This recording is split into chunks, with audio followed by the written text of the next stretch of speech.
तो जी मैं इस वक्त रतनाबाद में इंटीरियर सिंध में मीरपुर ख़ास का एक इलाका है, वहाँ मौजूद हूँ पादरी शामू साहब के साथ।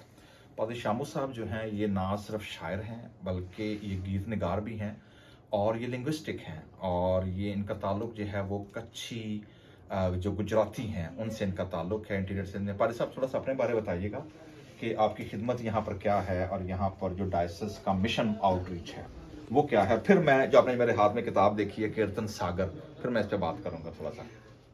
अगर मैं कॉन्फ्रेंस सेंटर की बात करूं जहां पर हम हैं कि क्रिश्चियन कॉन्फ्रेंस सेंटर है। कॉन्फ्रेंस सेंटर में जैसे बुकिंग्स होती हैं, लोग आते हैं और स्टे करते हैं, लेकिन हम ये सारे ज़्यादातर वही हैं जो जिससे फेलोशिप हो, लोगों को खुदा के करीब लाए, ऐसे लोगों को ज़्यादा मौका। लेकिन साथ साथ अगर कोई एग्रीकल्चर की बात हो या और कोई डेवलपमेंट हो तो वो भी चीज़ें साथ साथ हमें इजाज़त देते हैं। लेकिन हम जिनके साथ उनके बैकग्राउंड को जानते हैं तो इस तरीके से ताकि एनजीओ के साथ मिलकर कर। ठीक है।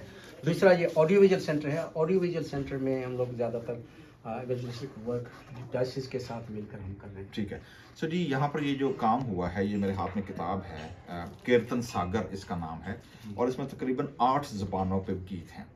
और चूंकि पादरी शामू साहब जो हैं वो शायर भी हैं और यहाँ पर इस इलाके में एक और हमारे मिशनरी दोस्त हैं जो कि मौसीकी के हवाले से काम करते हैं, पॉल स्टॉक, और वो आर्टिस्टिक एक्सप्रेशन के जरिए मिशन आउटरीच है उनकी। लेकिन पादरी साहब चूँकि इसमें 6-8 ज़ुबानों का जिक्र है जिसमें पढ़ने लगा जी मैं उर्दू पंजाबी भी है, लेकिन सिंधी, गुजराती, पारकरी, डाडी डाटी डाठी डाटी डाटी, मारवाड़ी, ओडकी, थरादरी और वडियारी ज़ुबान है। 8 ज़ुबानें हैं जी जिनमें ये किताब छापी गई है और उर्दू और पंजाबी के अलावा।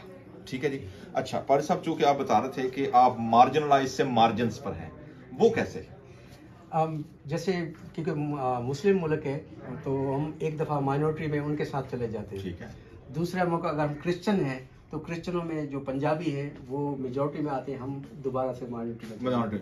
सो मैं जी पंजाबी बैकग्राउंड से हूँ तो मैं इस वक्त मेजॉरिटी में हूँ और हमारी शामू साहब जो है मिनॉरिटी में। ठीक है, लेकिन मसीह यस्सु में खुदा ने हम सबको एक रखा है और सारे जो हैं वो बैरियर्स खुदा यस्सु मसीह ने क्रॉस किए हैं। तो पादरी साहब बतौर शायर होते हुए ऑडियो विजुअल आपका इतना वसी तजर्बा है, ख़ासतौर पर शायरी के हवाले से, गीत नगारी के हवाले से, ये मुझे बताइएगा कि थियोलॉजी का जो कि खुदा के कलाम को जब हम किस अंदाज से समझते हैं उसका कल्चर से कितना गहरा ताल्लुक है और क्यों जो शायर हैं या जो गीत निगार हैं उन्हें क्यों दोनों को बैलेंस रखने की ज़रूरत है? अगर मैं अभी बात कर रहा था कि जब मैं गीत लिखता हूँ तो मेरे गीत लिखने के बाद, क्योंकि मैं थियोलॉजी में एक्सपर्ट नहीं हूँ, ठीक है, हूँ पास्टर, बाइबल की जितनी नॉलेज है मैं समझता हूँ कि काश के दुनिया में इतनी नॉलेज मिल जाए लोगों को, बहुत है, लेकिन फिर भी मैं एक्सपर्ट नहीं हूँ, मुझसे बहुत बड़े आलम है। तो जो पोइट्री में अगर कोई भी गीत लिखा मैंने सिंधी में या गुजराती में या लोकल लैंग्वेजेस में, तो मैं पादरी पॉल के साथ मशवरा करता हूँ कि आप देखें कि और कोई मसला तो नहीं है। तो वो देख कर फिर मैं जो तसल्ली होती है कि नहीं, थियोलॉजी के हवाले से बिल्कुल ठीक है।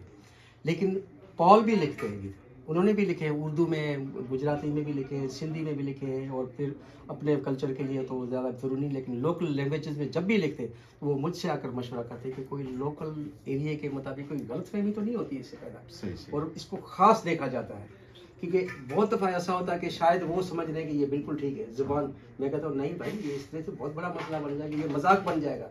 कलाम को हम मजाक नहीं बनाना चाहते, तो बड़ा एहतियात करते हैं, और फिर हम नहीं चाहते कि थियोलॉजी को भी हम छोड़ दें और फिर सिर्फ कल्चर ही में फंस जाए, ऐसा भी नहीं है। लेकिन उसी थियोलॉजी को हम चाहते हैं कि कल्चर के एहतियात में रखते हुए हम इसको पेश करते हैं। तो जी इस गुफ्तगू का जो पर्पज़ है ना वो ये है कि जब पादरी शामू साहब ने बात की ना कि जो कल्चरल रेलेवेंसी है और जो थियोलॉजिकल उसकी जो वेट है वो दोनों इकट्ठे होने चाहिए। बिल्कुल, ये कभी नहीं होना चाहिए कि थियोलॉजी बड़ी स्ट्रांग हो लेकिन कल्चर जैसे वो कह रहे हैं कि वो कलाम मजाक ना बन जाए। इसी तरह कल्चर इतना स्ट्रांग हो कि उसमें थियोलॉजी ना हो और कोई काम ना हो, तो मतलब ये टोटली डिसबैलेंस हो गया ना। मैं इसलिए कह रहा हूँ कि इन दिनों क्रिसमस का सीज़न है और बड़े बड़े लोग, बड़े बड़े तजर्बाकार, बड़े बड़े बरसाती मौसीकार, बरसाती गाने वाले जो हैं वो सब बाहर आए हुए हैं। लेकिन जो सीखने की बात है पादरी शामू साहब के वसीले से वो ये है कि जब आप कोई गीत लिखते हैं, ये मैं मुखातिब हूँ जी अब उन लोगों से जो गीत निगारी करते हैं, गीत लिखते हैं, जो शायर अपने आप को समझते हैं या शायर हैं। जब आप गीत लिखते हैं लेकिन अगर आप बिब्लिकली ट्रेन नहीं हैं تو وہ گیت کو کسی تھیولوجین، کسی ماہر تعلیم یا کسی ایسے خدا کے خادم کے پاس لے کر جائیں جس کے پاس الہیات کی انڈرسٹینڈنگ ہو.